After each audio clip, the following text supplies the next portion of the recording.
we assume that you know how to brush our teeth, and we think we really do. But I want to give you this opportunity to educate us, show us how are we supposed to brush our teeth. Okay, thank you so much. So there are many factors about brushing your teeth, and I don't blame the community. It's an area that has been neglected, even in the international settings or in the local settings, that we assume that people know about brushing your teeth.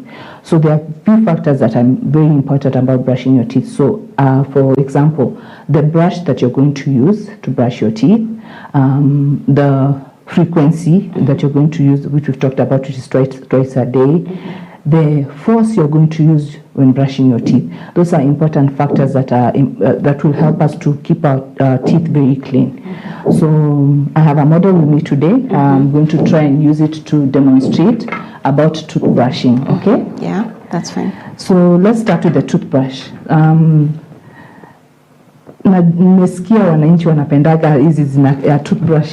It looks very huge and hard, assuming that it's assumption that when it's hard, it will be able to clean the tooth better. Okay, so the right toothbrush that you should use should not be a hard toothbrush, because our teeth are not like shoes. You're not trying to polish your shoes to shine.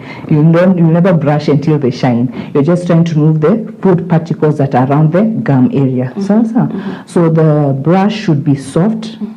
Okay, soft texture. When you touch it, it should be soft. It should not be hard. I also recommend, this is a personal recommendation, the head of the toothbrush is also important, because unfortunately in the industry they are made in a standard way, but you can actually find one that is ideal for your mouth, because everyone's oral cavity is different. My mouth could be bigger or smaller than yours, but if I'm using a brush that is too big, it will not be able to clean the important areas, which are your back teeth that we use for chewing. Okay, so ideally we're to look at a small, medium-headed toothbrush, not so big that when you put it in your mouth that you cannot be able to get into. So you actually estimate, okay, looking at this brush, it may be able to get to the last molar teeth that are most important, which are mostly affected with tooth decay. So the head of the toothbrush is important. The texture of the toothbrush is important. Okay. Now, and then the amount of fluoride we are putting on the toothpaste is also important. We are not meant to, traditionally, I'm sure people fill it up the whole way from end to end. Kusema hikijando itasaidia kuikuwe msafi. But exposure to, don't forget the toothpaste has fluoride in it. Now, with excess exposure to fluoride, because you're putting yourself, or a child especially, at risk of dental fluorosis, which is the browning of teeth. Because the children, what they do when they are brushing their teeth, they do swallow. So mtoto akibrush meno, as they're brushing their teeth, anajipata amemeza hatemi. So the frequent ingestion of fluoride is a slight percentage of what would cause the dental fluorosis of the teeth. So the amount of toothpaste is also important. We're not meant to fill it. You just meant to have enough adequate amount, like maybe half of a toothbrush. With children, depending on ages, when they start, we are recommending they should have just pea amount, like a size of a minji or half a minji on the toothbrush to brush their teeth.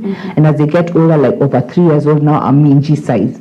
So you can imagine, you can now check yourself and what you've been exposing your child to might not be the best way to, or maybe putting the child at risk of dental fluorosis.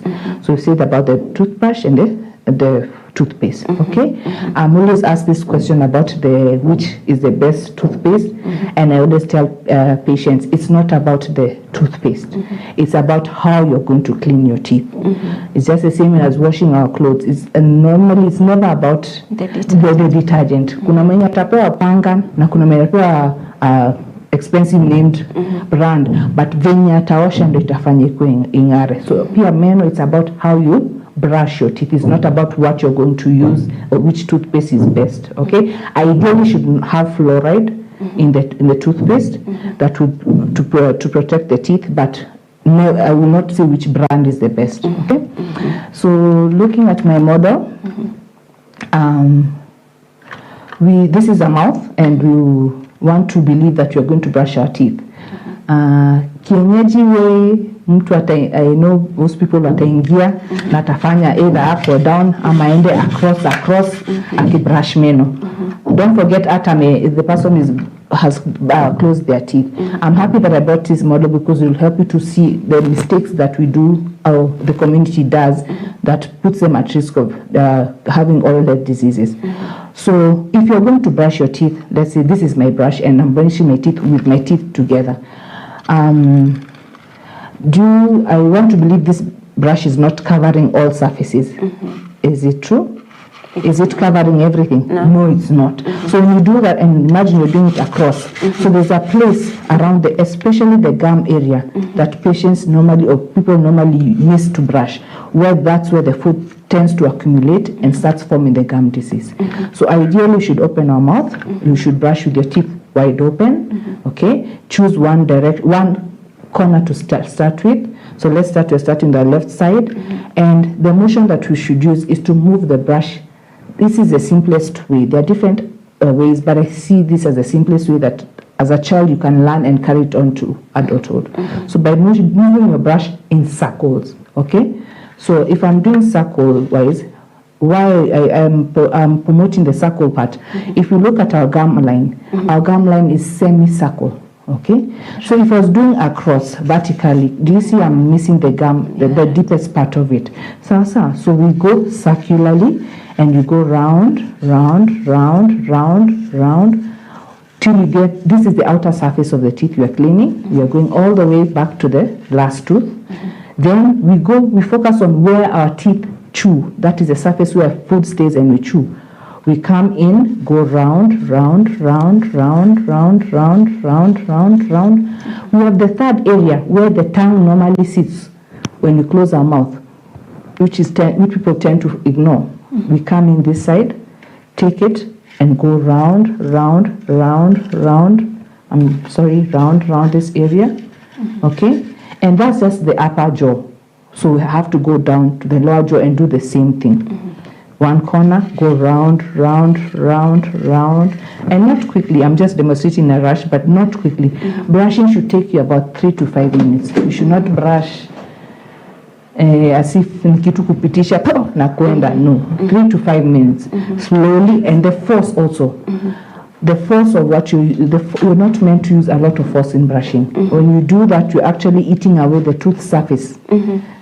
At the gum area, that now the tooth will now become sensitive. Okay, so as I was continuing, go round to the back tooth.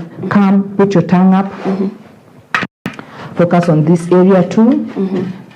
This area too. Come out. Okay.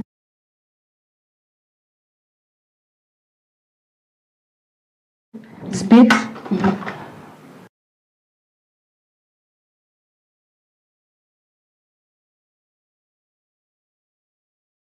That someone should visit a dentist. Is it only when we have a problem, when we have an oral disease?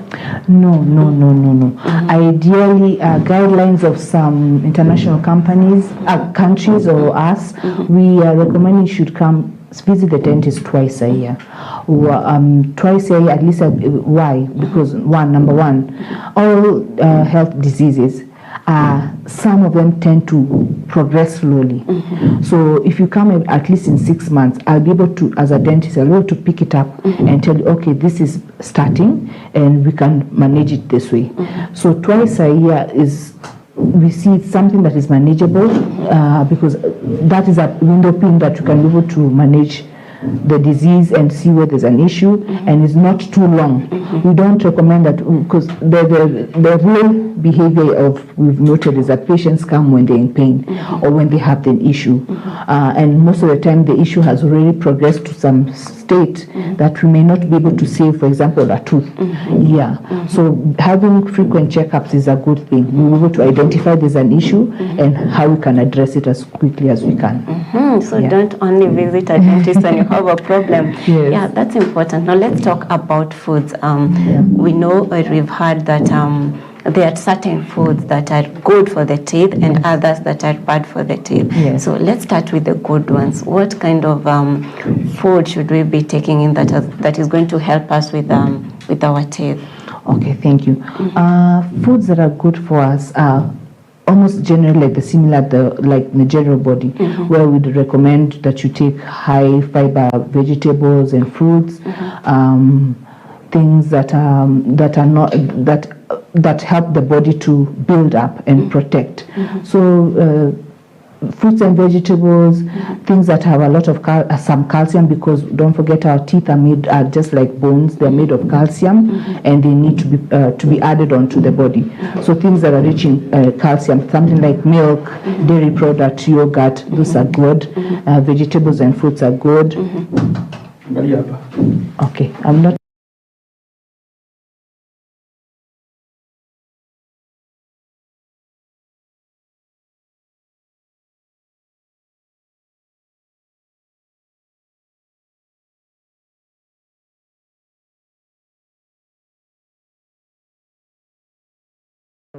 Especially tooth decay, it is, people have always known that has been sugary stuff, and you find that a parent assumes that if I give my child maybe what is sugary is maybe biscuit, just the basics. But I want to expound on that and say that anything that is sticky, sugary, and majority of the carbohydrates that we consume, they put us at risk of having dental disease or tooth decay. Okay, so you can find that the child or us, we are choosing to take something that sugary stuff. When I say sugary stuff, in soda, in the biscuits itself, in the cake, even in right now in the foods that we are cooking. For example, we're eating chapati. It's someone who's adding sugar. Someone who's having mandazi, there's sugar that's been added to it.